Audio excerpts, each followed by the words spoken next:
Good morning to everyone here. My name is Elsheba Abraham, and I would like to thank you all for listening to my pitch today. Kalau saya bercakap dalam bahasa ini sekarang, saya tentu kamu seorang tak tahu apa saya cakap, kan? Okay, so I'm pretty sure none of you here understood what I said. That was actually Malay, the national language of Malaysia.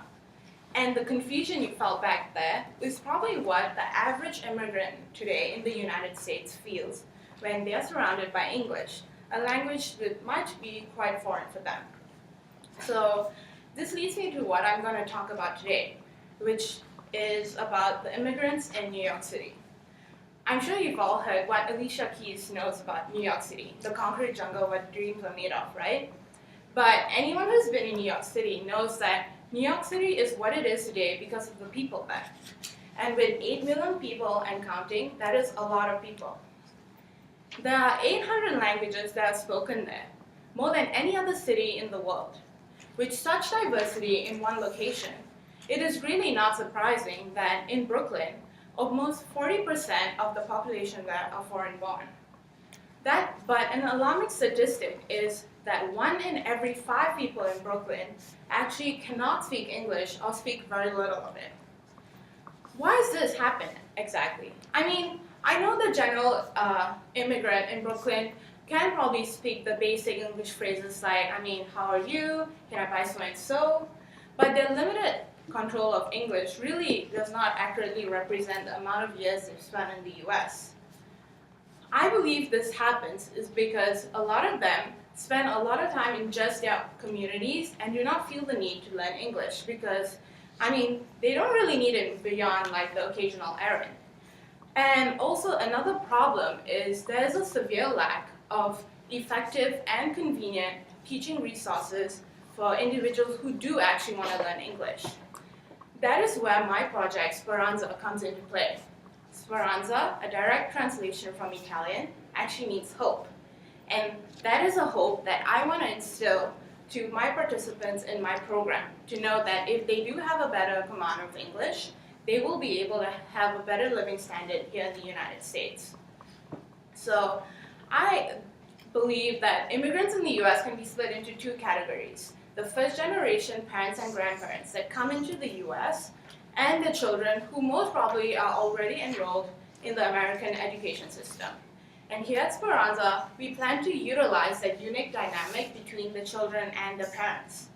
We plan to work with local schools in the Brooklyn area to create a sort of after-school program where both the children and their parents can enroll in to improve their grasp on English. We plan to have English programs that are centered around daily activities so that both the parents and the children will know how to utilize language, English, when they go to places like the post office or the bank, etc.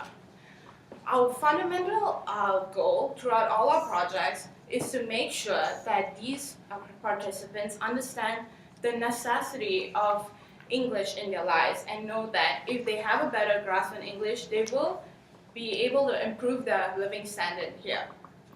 So hopefully through the success of Speranza, our participants will be able to confidently speak in English and hopefully branch out of the community and participate in the society as a whole. And that would mean that they wouldn't really need to rely on the current generation in school to come out of school and only then flourish.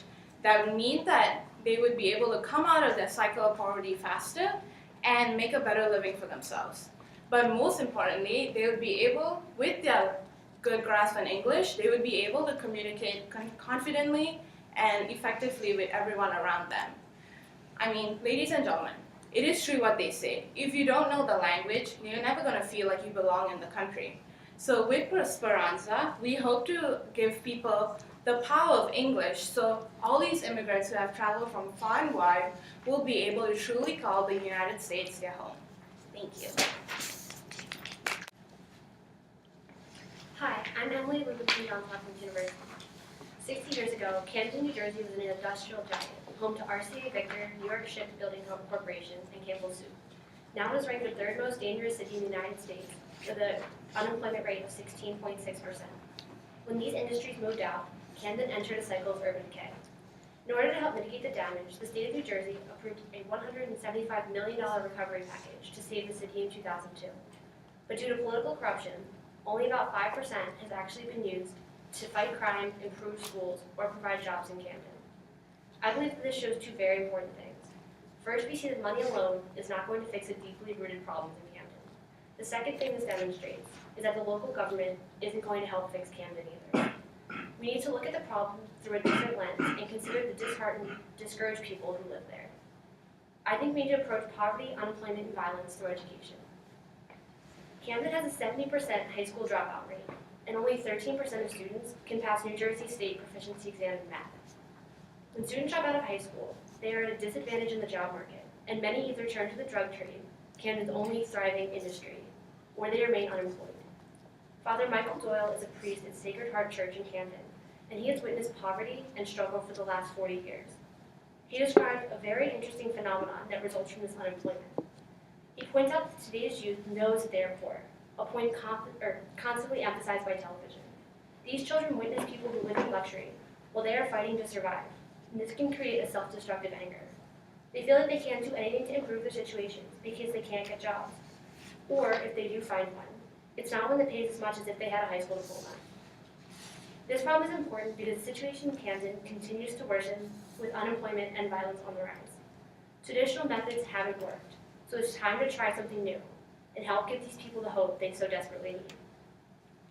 This problem can be addressed with a three-part solution. We should begin with young children. If we can mentor kids at a young age, such as 4 or 5, we can get them excited to learn and prepare them for kindergarten. Many children in inner cities who come from low-income families aren't as prepared for this transition to school as their counterparts in other regions of the country. If we can help them begin an early learning program, we can lessen the first educational obstacle these children face.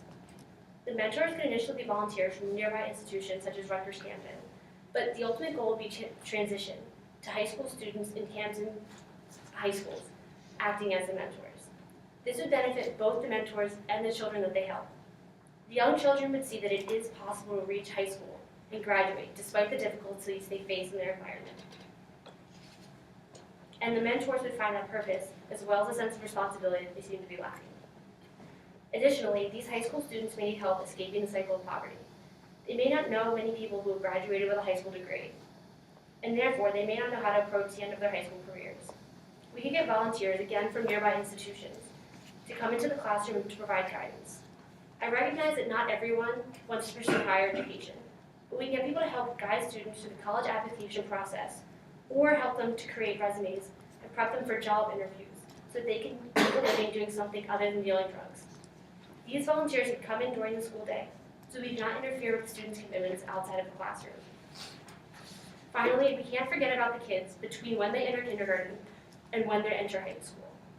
The best way to get them from one point to the other is to foster programs such as the Camden Sophisticated Sisters Drill Team, which provides a safe space for children outside of the classroom and off the streets.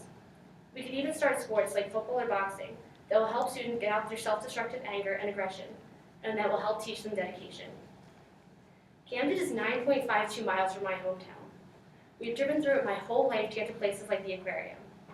But it's time to just stop passing through Camden. We need to stop and help the people there. We can provide them with the resources that can help end the cycle of poverty. We can encourage education, helping people overcome the barriers that they constantly face, and bring Walt Whitman's Invincible City back from the brink of despair. Hi, I'm Christian Katsavis, and I'm going to start off today by sharing a story with you. It begins on my first day of 3rd grade. It was the first day I met AJ Washington. Back then, AJ was an overweight African-American kid who just joined my 3rd grade class. All throughout lower school and continuing into middle school, kids made fun of AJ for being fat, and I'd be lying if I said I didn't make a joke or two myself. However, in middle school, I started to become friends with AJ as we had a similar class schedule. I remember days at lunch when AJ would sit down at the table, and instead of having a plate of food, he would have a couple packs of crackers and a glass of water, always insisting that he just wasn't hungry today. This was something that didn't stick out to me back then, but now I can see that he was basically starving himself. However, things changed when we began high school. Luckily, our school had a great group of trainers for the football team that not only taught us how to lift weights and exercise, but also gave presentations on how to eat healthy and eat to achieve different physical goals. Over the next couple of years, thanks to the education and support provided by the training staff, AJ changed from a fat kid who was made fun of to an incredible running back who helped lead our team to a Missouri State Championship game. Today, AJ is a running back at a Division I football program. He is one of my closest friends to this day, and while the story might be insignificant, it is one of the rare instances when an overweight adolescent actually received the education and support needed to change their state of health. As of 2010, 18.4% of adolescents ages 12 to 19 in the U.S. are considered obese. For those unfamiliar with the difference between being overweight and obese, obesity is when excess body fat has accumulated so much that it has an adverse effect on health and is considered a medical condition. Someone becomes obese as a result of an imbalance of calories. That is, they consume more calories than they expend over a prolonged period of time. Obesity has both immediate health effects, such as cardiovascular disease and prediabetes, as well as long-term health effects. The long-term health effects are far more severe, including heart disease, type 2 diabetes, stroke, and certain types of cancer. These are simply the medical effects of obesity. This doesn't take into account the struggle with self-esteem issues and social problems that almost always come with obese adolescents. In most cases, an obese adolescent is the result of the environment and community in which they are raised in. As kids, it's our parents' job to choose what we eat, and it's these habits that are formed as kids that we take with us as we age and start making our own decisions. This is why obesity tends to run in the family. It is because the parents either have bad eating habits themselves or fail to teach proper eating and exercise habits to their kids, which paves the path to obesity. While obesity is a problem across the United States, it is particularly a problem in small towns across the Midwest. One particular community is that of Conway, Arkansas. Conway is located in North Little Rock, and roughly 35% of the residents are obese. Not just overweight, but so overweight that it has negative effects on their health. My plan to try and tackle this problem is through education. I'm going to start an after-school program for local middle schools in Conway, held at a local community center that focuses on getting kids moving and exercising through classic playground sports, as well as trainers that not only teach them to exercise and lift weights, but show them the limitless positive effects that will have on their health and self-esteem. Along with getting the kids active, there will be informative cooking classes that help teach kids how to establish better eating habits in a fun and interactive way.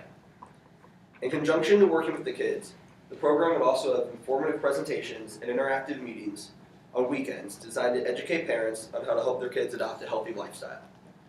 Obesity is a national problem in the United States, and the solution lies in diving into local communities and showing kids hands-on the benefits of living a healthy lifestyle.